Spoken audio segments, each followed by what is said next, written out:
વડોદરાના વાઘોડિયા રોડ ડીમાર્ટ સુધી બનતો રસ્તો, જેના પર આજુબાજુ ગેરકાયદેસર દબાણો છે, તેમ છતાં નેતા અને અધિકારીઓના ફાયદા માટે બનાવવામાં આવી રહ્યો છે, તે આક્ષેપ ઉઠ્યા છે.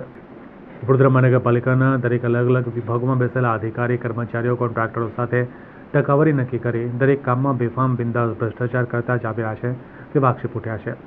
જ્યાં સરદાર એસ્ટેટથી આઝાદ 4 રસ્તા સુધી ₹1.80 લાખના ખર્ચે સાયકલ ટ્રેક બનાવવામાં આવ્યો હતો, જ્યાં પહેલાથી જ કોઈ જગ્યા હતી જ નહીં, પરંતુ નેતા કર્મચારીઓને કામમાં કમાઈ લેવું હતું, તેના કારણે બિંદાસ આ સાયકલ ટ્રેકના નામે ભ્રષ્ટાચાર કરવામાં આવ્યો હતો.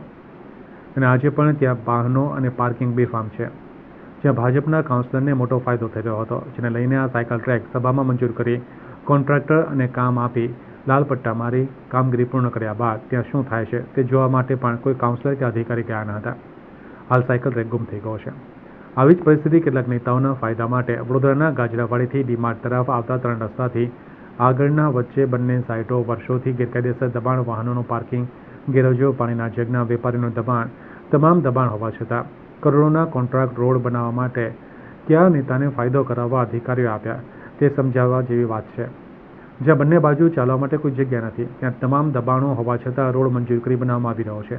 જે બન્યા બાદ ત્યાં ફરીથી વાહનો અને અન્ય દબાણો બિંદાસ મુકાઈ જવાના છે, તેનો કોઈ નિકાલ નથી.